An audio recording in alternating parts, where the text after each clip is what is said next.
Good morning, YouTube. Scott Dunnage Garage. How you doing today? Well, a company called Suparee reached out to me to do an install video and demo some of their rock lights. But we're gonna put them someplace unique. Stay tuned.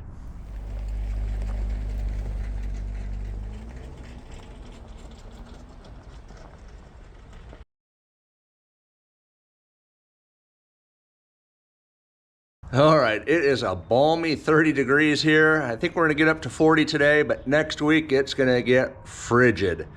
So we're gonna take advantage and install some rock lights on the camper.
Now that we're done unboxing them, let's do the layout and see what we're thinking.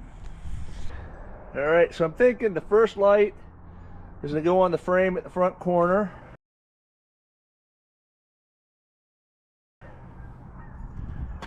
In front of the tire.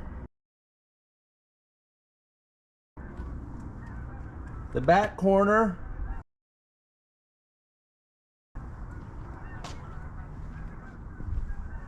And then two in the back. Now, one of the things I'm looking at with this is where to run the power. The controller box doesn't appear to be waterproof or water resistant, and then there's an on-off switch that goes with that, and I'm really not wanting to put them up by the battery. So what I'm thinking is in the back of the camper.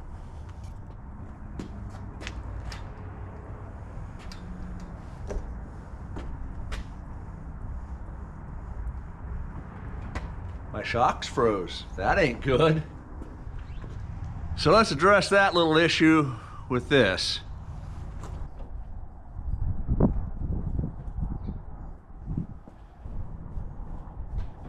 Temporary fix. Back to the power and the switching.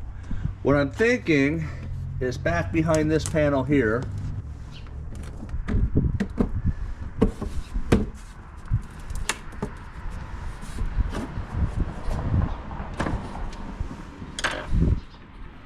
So back here I have 12-volt power that I can tap into, and I believe the control box will be a lot better protected from moisture.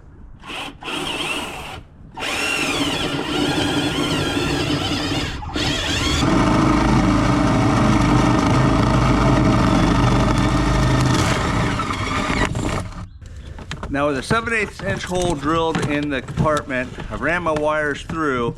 Now I'm checking to see if I have enough wire to get where I want to wire the lights. If not, I'll take the wires out, enlarge the hole, and that should give me a little bit more wire to work with. Now it appears there's enough slack here to get the lights where I want them, so that's good. So that's the furthest forward light on the driver's side of the camper. I know I have enough wire to do that, so everything on that side will be fine. My next concern is the passenger side. Those will be my longest wire runs, but I do have extensions. So let's get those mounted, get those wired up.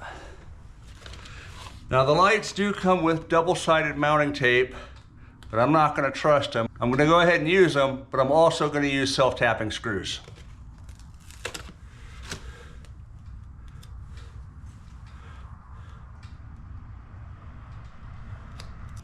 And for this, we're using number 8 self-tapping stainless steel screws.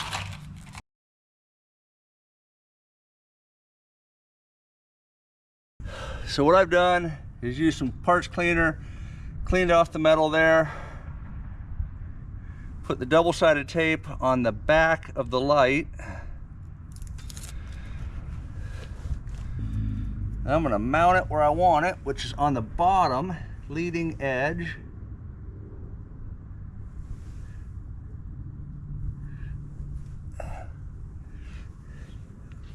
And by rights, that should be mounted, but I don't trust it. So we're gonna put a hole. I'd have preferred to use anything other than a screwdriver tip on this. There just wasn't clearance with the lights.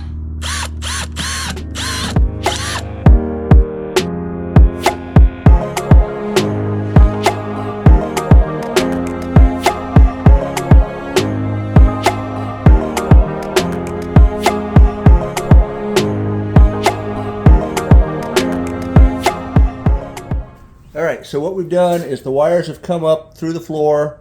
We have the control panel sitting inside here. This is for the switch. And the wires are going up, following back in here towards the top. And they're plugged into the charging station. It's a good 12-volt source on this. You'll also notice we left the fuse exposed back here so we could change the fuse if we ever have an issue. But all the wires are tucked back there, and right here is our on-off switch. Nice and discreet and out of sight.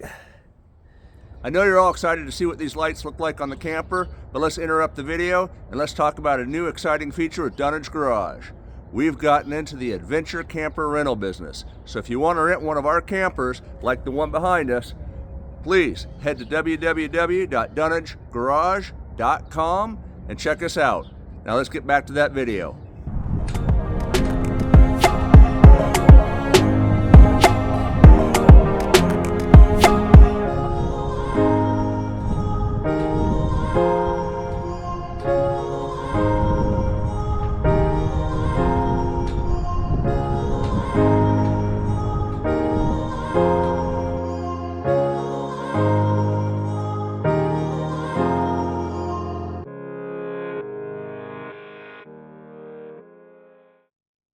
With that, thanks for watching. Thanks for subscribing.